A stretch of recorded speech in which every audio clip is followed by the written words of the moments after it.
والإسلام ديني ومحمدا رسول الله ويقيني.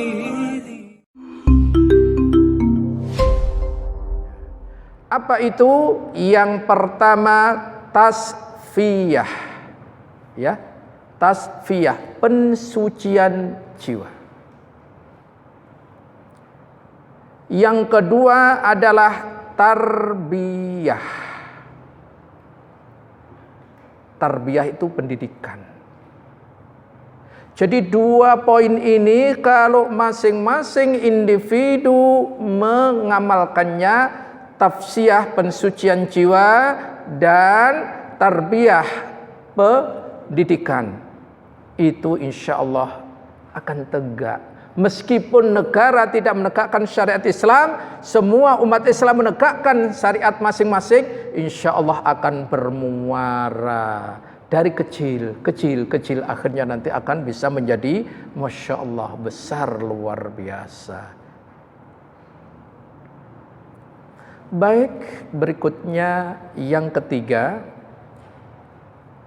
meninggalkan pelaksanaan hukum Allah Azza wa Jalla akan timbul fitnah yang sangat besar, penyebab datangnya cobaan atau bencana, berpecahan, kehinaan dan kerendahan yang menimpa seluruh umat dan siapa saja yang ada, bahkan akan diremehkan dan seterusnya. Dan ini nggak boleh kita sepelekan. Anak akan berikan contoh-contoh orang yang meninggalkan syariat para nabi. Dampak yang akan ditimbulkan bukan hanya itu tadi, bahkan kehancuran yang totalitas. Silahkan dibuka surat 11 ayat 41. Umatnya Nabi Nuh alaihissalam. Dan dia berkata, naiklah kamu semua ke dalamnya yakni kapal, dengan menyebut nama Allah pada waktu berlayar dan berlabuhnya. Sesungguhnya Tuhanku Maha Pengampun, Maha Penyayang. Iya. Perhatikan, ma'asyiral muslimin. Yang diselamatkan Allah siapa? Yang berpegang teguh kepada Allah dan Rasulnya. Yang tidak berpegang teguh kepada Allah dan Rasulnya akan binasa. Kemudian di surat yang sama ayat 58, Nabi Hud dan kaumnya, bagaimana keadaannya? Dan ketika azab kami datang, kami selamatkan Hud dan orang-orang yang beriman bersama dia dengan rahmat kami. Kami selamatkan pula mereka di akhirat dari azab yang berat. Tayyib, nanti digabung aja penjelasannya. Berikutnya surat yang sama ayat 66. Maka ketika keputusan kami datang, kami selamatkan Soleh dan orang-orang yang beriman bersamanya dengan rahmat kami, dan kami selamatkan dari kehinaan pada hari ini, pada hari itu.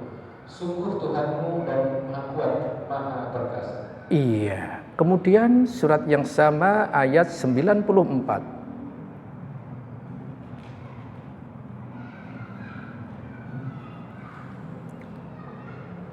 Maka ketika keputusan kami datang, kami selamatkan Syuaib dan orang-orang yang beriman bersamanya dengan rahmat kami. Sedang orang yang zalim dibinasakan oleh suara yang mengguntur, sehingga mereka mati bergelimpangan di rumahnya. Iya. Perhatikan, renungkan 4 ayat di surat yang sama. Semua para umat-umat pendahulu yang selamat dan yang binasa. Yang selamat adalah yang mengikuti Allah dan Rasul-Nya. Yang binasa adalah orang yang meninggalkan syariat Allah dan Rasul-Nya. Kaumnya Nabi Nuh, Nabi Hud, Nabi Shalih, dan Syuaib, dan seterusnya banyak sekali sejatinya. Oleh karena itu, Apa maknanya ini? Kami akan kolerasikan dengan materi kita. Jadi kita ini umat Islam, kalau kita ingin selamat dari fitnah, perpecahan, kerendahan, kehinaan tadi apa? Kalau digambarkan Nabi Nuh, kita ini kalau mau selamat harus naik ke kapal Nabi Nuh alaihi salam. Jadi kita harus naik kapal yang dibawa nahkodanya oleh Rasulullah sallallahu alaihi wasallam. Apa kapalnya? Al-Quran dan As-Sunnah dengan fahmi salafus sholih. Itu. Sedangkan air yang luar biasa dahsyatnya ini apa gambaran untuk sekarang? Fitnah. Itu. Fitnah sekarang ini, hari ini ada orang yang melakukan isu tertentu, seluruh dunia langsung bisa meliputnya. Dahsyat sekali. Ya, dahsyat sekali. Sekarang ini fitnah jauh lebih dahsyat bila dibandingkan dengan banjir saat Nabi Nuh alaihissalam. Karena ketika itu orang yang begitu naik ke kapal Nabi Nuh selamat. Kalau sekarang mau naik ke kapalnya Rasulullah masih pikir-pikir dulu. Untung ruginya itu. Dan ini sangat banyak sekali kaum muslimin antara naik dengan tidak. Kalau terseret bukan urusan kita. Kita hanya menyampaikan, ayo naik ke kapal Rasul sallallahu alaihi wasallam, naik secara totalitas. Insya Allah fitnah sebesar apapun, cobaan segede apapun, perpecahan, hinaan, cacian, makian tidak akan menggoyangkan orang yang sudah masuk totalitas kepada agama yang dibawa oleh Rasulullah. Bukankah Allah tabaraka wa ta'ala berfirman, udkhulu fis-silmi kaffah. Ini perintah dari Allah tabaraka wa ta'ala. Pertanyaannya di surat berapa, ayat berapa ya ini ya? Nah, sekali-kali dikasih PR gitu loh, jamaah. Surat berapa? Ada yang bisa?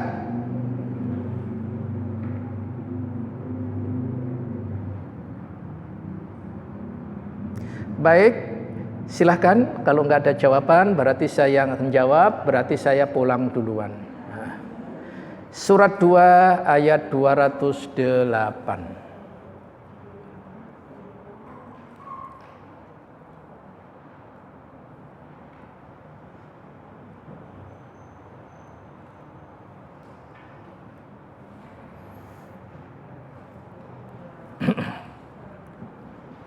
Wahai orang-orang yang beriman, masuklah ke dalam Islam secara keseluruhan, dan janganlah kamu ikuti langkah-langkah setan.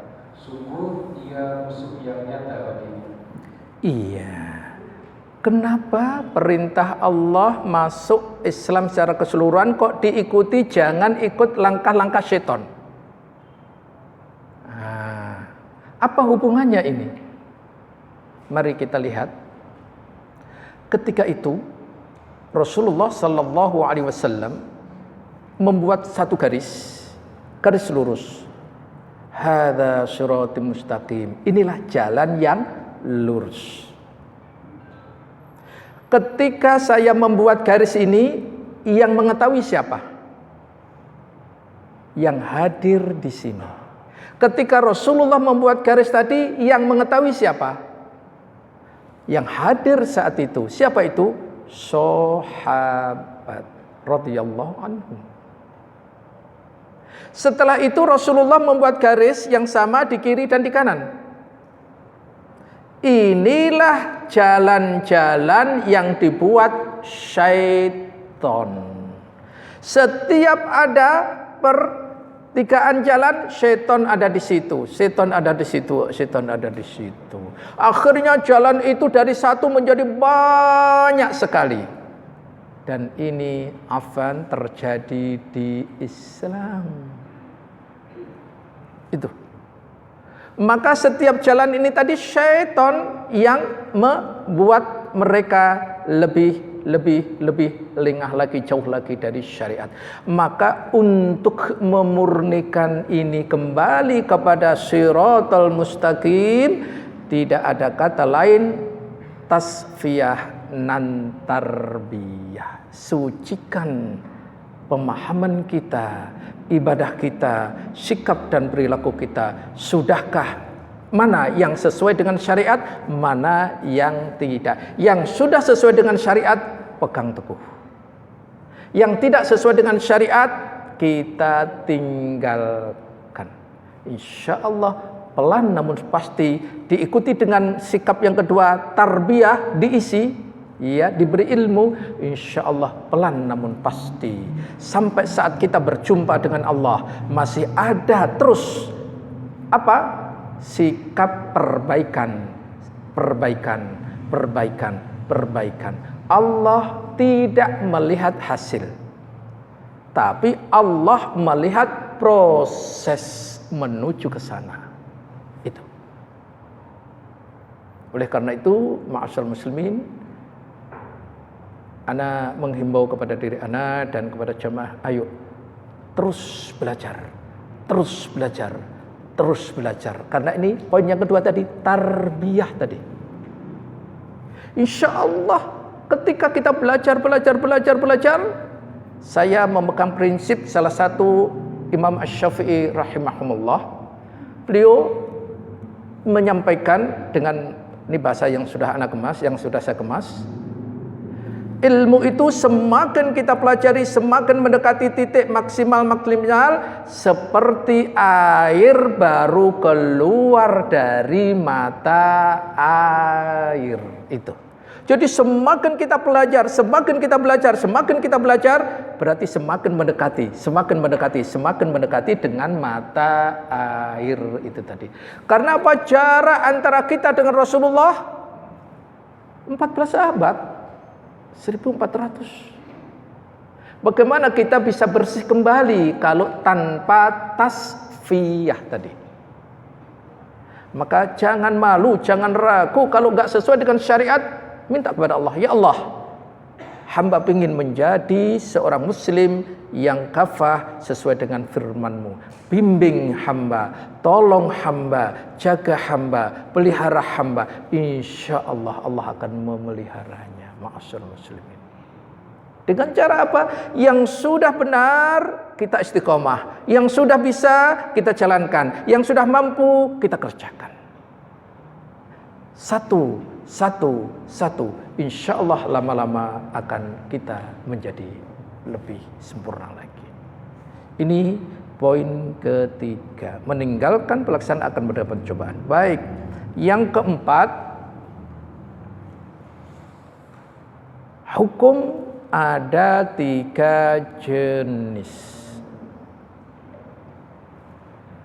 Yang pertama, al-hukmul munazzal, yaitu hukum yang diturunkan Allah tabaraka wa ta'ala.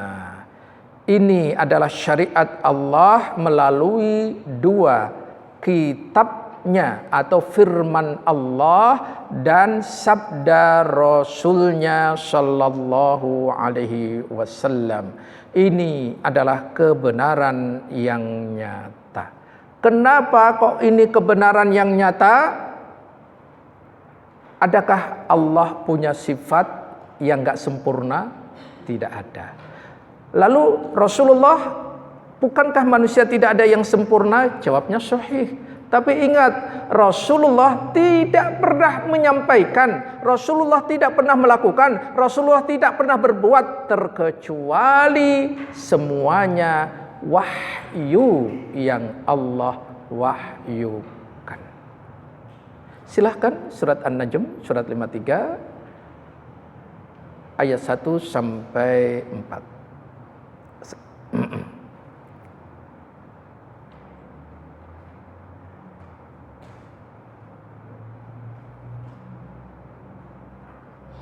An-Najm itu 53 ya, afwan tadi lupa. Demi bintang ketika terbenam, kawanmu Muhammad tidak sesat dan tidak pula keliru, dan tidaklah yang diucapkannya itu Al-Quran menurut keinginannya. Tidak lain Al-Quran itu adalah wahyu yang diwahyukan kepadanya. Iya. Jadi ini yang disebut dengan hukum munazzal itu. Kemudian yang kedua adalah al-hukmul muawwal, yakni hukum yang telah ditafsirkan. Maka orang yang telah menafsirkan, kalau ia menafsirkannya dia sudah berusaha mendapatkan kebenaran, maka dia akan mendapatkan pahala yang besar. Kalau dia salah dalam berijtihad itu, mendapatkan 2 kebaikan. Hadis yang diriwayatkan dari Al-Imam Bukhari, Imam Muslim, Abu Dawud, Ibnu Majah, Al-Baihaqi, dan Imam Ahmad dari sahabat Amr bin Al-As, semoga Allah meridhoinya. Contohnya hukum yang sudah ditafsirkan. Misalkan ini berkaitan dengan ketatanegaraan. Silahkan Quran surat 4 ayat 59. Ini salah satu contoh aja hukum yang sudah ditafsirkan.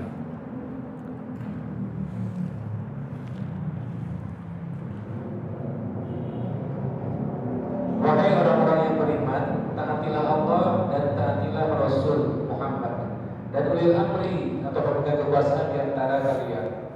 Kemudian jika kamu berbeda pendapat tentang sesuatu, maka kembalikan kepada Al-Quran, kepada Allah dan Rasul atau sunnahnya. Jika kamu beriman kepada Allah dan hari kemudian, yang demikian itu lebih utama bagimu dan lebih baik akibatnya. Thayyib. Ayat tolong digarisbawahi, wa ulil amri minkum, pemimpin di antara kalian. Nah, definisi pemimpin, siapakah yang disebut dengan pemimpin? Maka kita wajib merujuk pemahaman ahli sunnah wal jamaah. Di antaranya adalah Ibnu Katsir rahimahumullah. Beliau menafsirkan ulil amri itu 1, ulama ahli ilmu. Yang kedua, umaro, pemegang kekuasaan. Jadi yang disebut dengan ulil amri itu harus ada 2 ini. Ada keilmuan ulamanya, ada pemegang kekuasaannya.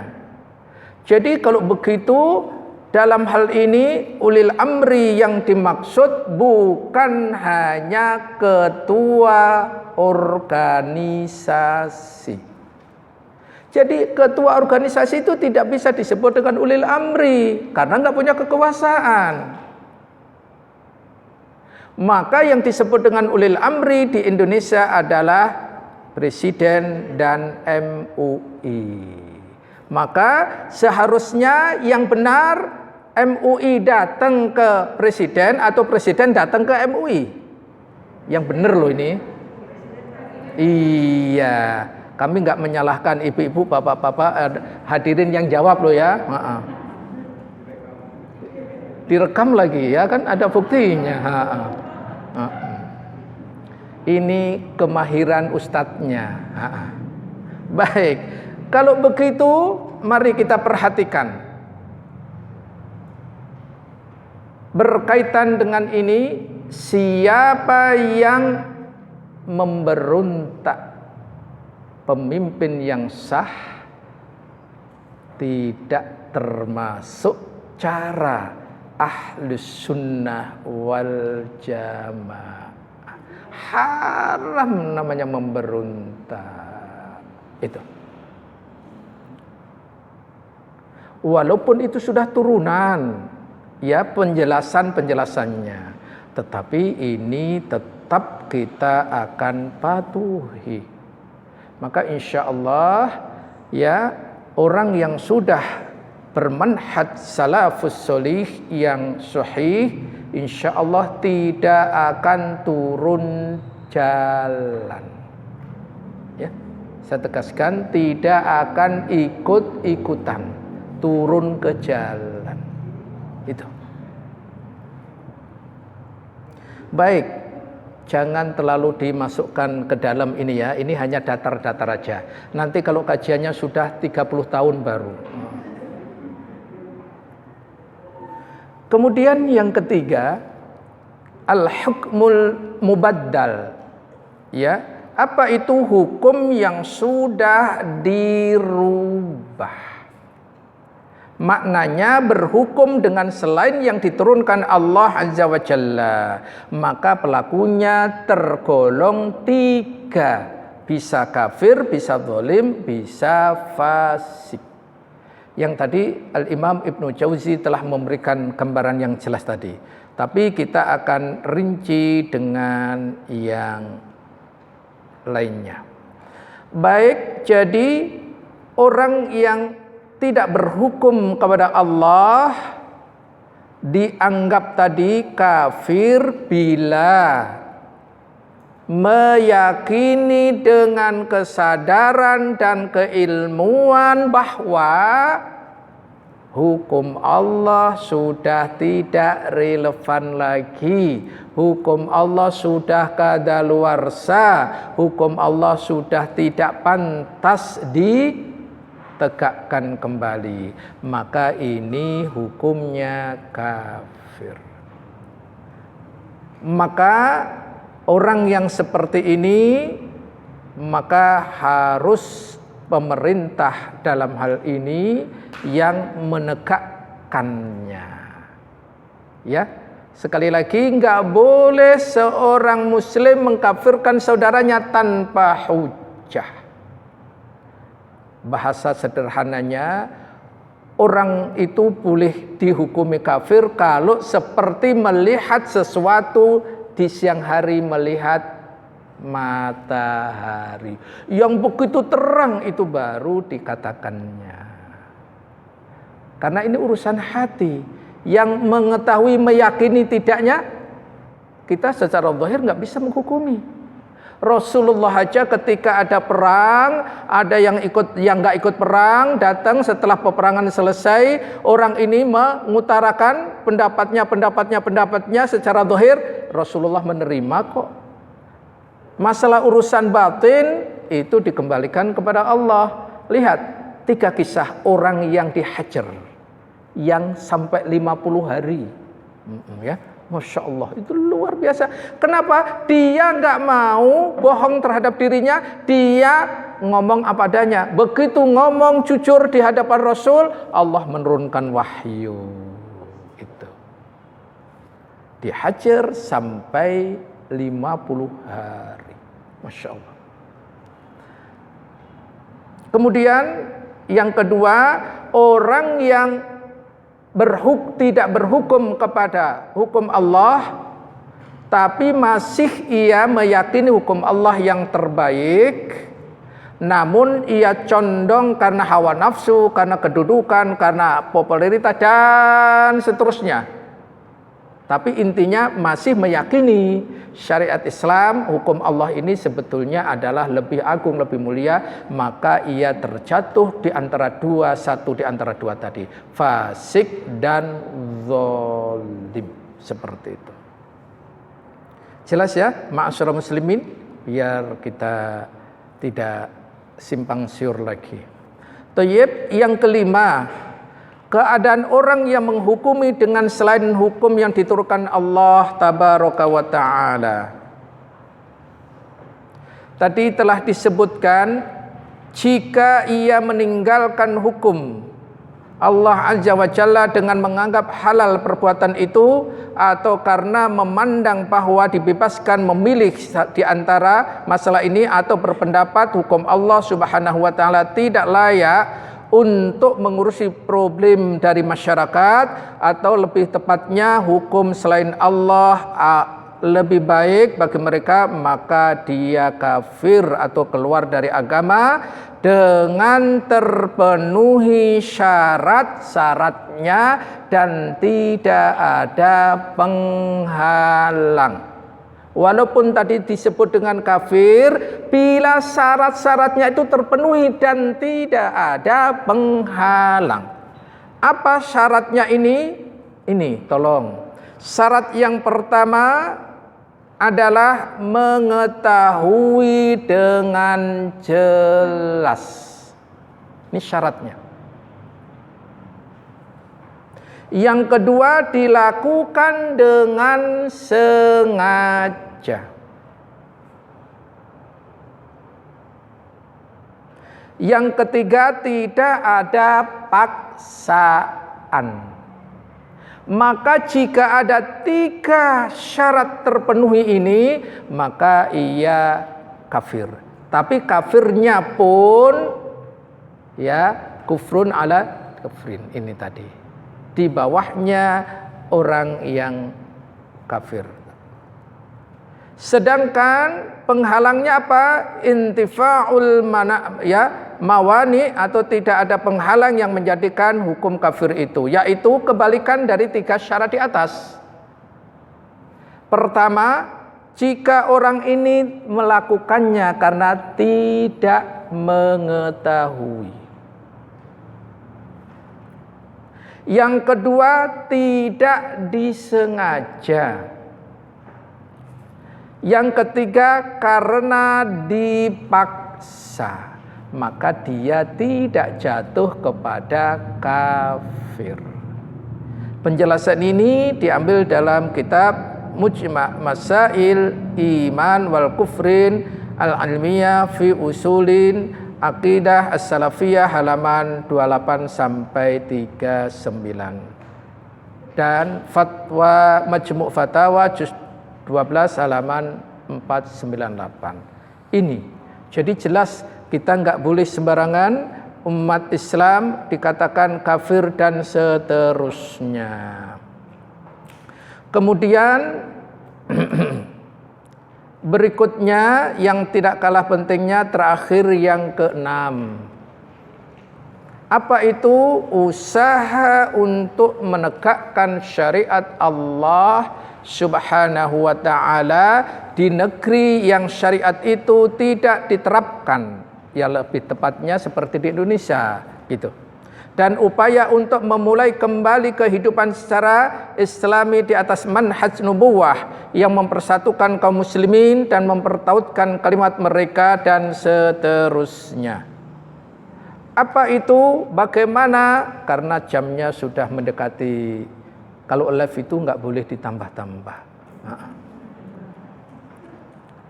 Cara menegakkan syariat Islam sebagai berikut. Pertama, mendalami ajaran Islam yang sahih.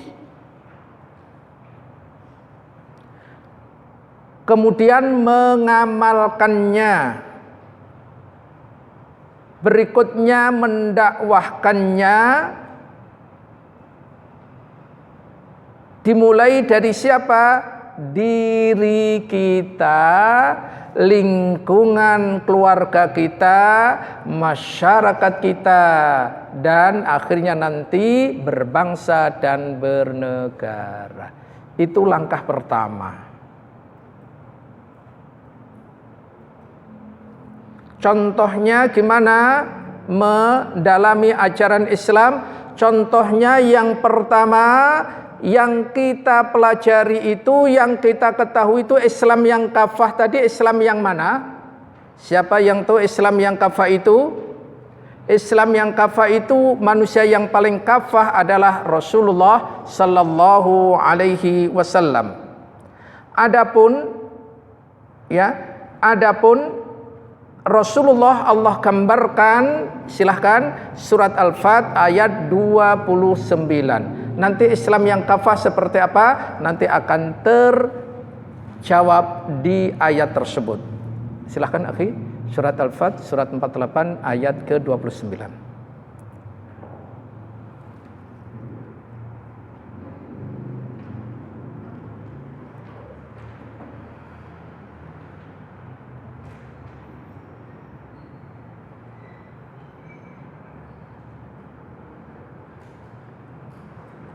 Muhammad adalah utusan Allah dan orang-orang yang bersama dengan dia bersikap keras terhadap orang-orang kafir, tetapi berkasih sayang sesama mereka. Kamu melihat mereka ruku dan sujud mencari karunia Allah dan keridhaannya.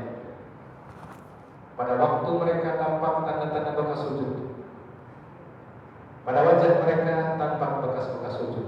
Demikianlah sifat-sifat mereka yang diungkapkan dalam Taurat dan sifat-sifat mereka yang diungkapkan dalam Injil, yaitu seperti benih yang mengeluarkan tunasnya. Kemudian tunas itu semakin kuat, lalu menjadi besar dan tegak lurus di atas batangnya. Tanaman itu menyenangkan hati penanamnya karena Allah hendak menjengkelkan hati orang-orang kafir dengan kekuatan orang-orang mukmin. Allah menjanjikan kepada orang-orang yang beriman dan mengerjakan kebajikan di antara mereka ampunan dan pahala yang besar. Perhatikan ma'asyur muslimin wa iyyakum rahimahumullah. Ayat yang barusan, apa itu Islam yang kafah? Islam yang kafah adalah baginda Rasul sallallahu alaihi wasallam, dan beliau digambarkan sebagai benih tunas. Tunas ini gimana? Tunas dari kecil terus berkembang menjadi pohon yang sangat besar sekali. Maka pohon itu kalau dikatakan sempurna ada 3, ada akar, ada batang, dan ada buah. Mungkin bisa lihat di gambar, ya, bisa lihat di gambar. Sudah ada gambarnya, sudah di-share mungkin, ya. Inilah. Jadi kalau ingin memulai menegakkan syariat, bersihkan dulu diri kita dari akar ini, iman, nama lainnya tauhid atau nama lainnya akidah. Itu. Ini dulu. Masa menanam pohon yang memang harus dari akar, itu dari daunnya dulu kan nggak mungkin. Jadi dari bawah dulu. Ini cara yang sangat apik. Kalau akarnya sudah kuat, maka batangnya pun akan kuat. Batang inilah yang disebut dengan rukun Islam atau yang disebut dengan syariat, fikih atau hukum Islam. Kemudian batang yang kuat ditopang dengan akar yang luar biasa kokohnya, maka akan membuat buah yang luar biasa. Nah, buah inilah ihsan atau akhlak atau adab misalnya. Wallahu a'lam. Ini pertama. Yang kedua, lakukan yang namanya tafsiyah nan tarbiyah. Tafsiyah tadi pembersihan segala yang bukan dari Islam. Jadi keyakinan kita yang bukan Islam, pemahaman kita yang bukan dari syariat Islam, bersihkan. Adapun tarbiyah, pembinaan kaum muslimin dengan ilmu syar'i. Langkah yang ketiga, berdakwah dengan hikmah. Sampaikan, kalau menyampaikan itu dengan hikmah.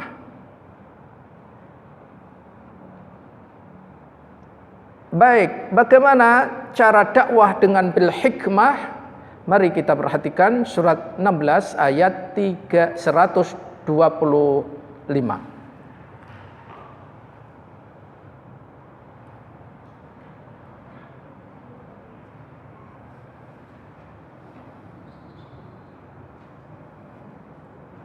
Ud'u ila sabili rabbika bil hikmah wa mau'izatil hasanah wa jadilhum billatii hiya ahsan. Serulah manusia kepada jalan Tuhanmu dengan hikmah dan pengajaran yang baik, dan berdebatlah dengan mereka dengan cara yang baik. Sesungguhnya Tuhanmu dialah yang lebih mengetahui siapa yang sesat dari jalannya, dan dialah yang lebih mengetahui siapa yang mendapat petunjuk. Iya. Jadi cara berdakwah ada 3. Pertama bil hikmah, kedua wal mau'izatil hasanah, yang ketiga wajadilhum billati hiya ahsan. Bil hikmah kepada siapa ini?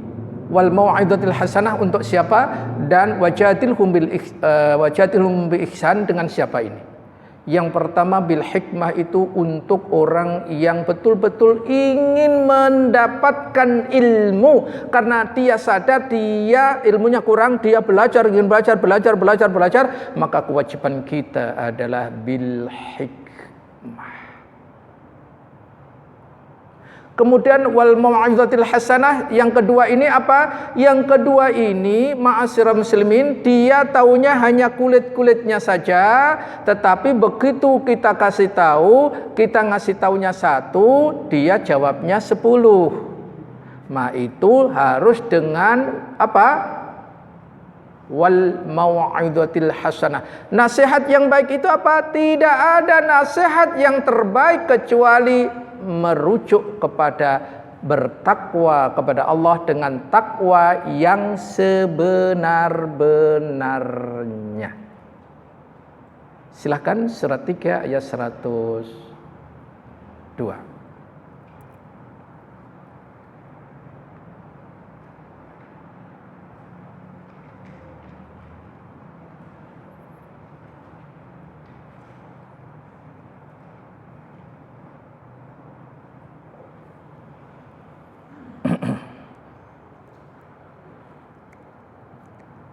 Yaitu orang-orang yang beriman bertawakal kepada Allah dengan sebenar takwa kepadanya, dan janganlah kamu mati kecuali dalam keadaan muslim.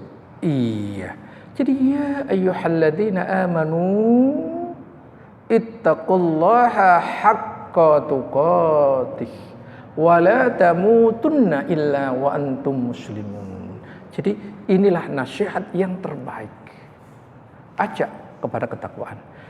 Tipe yang ketiga, yang wajadilhum billati ihsan, untuk siapa itu? Untuk tong kosong nyaring bunyinya.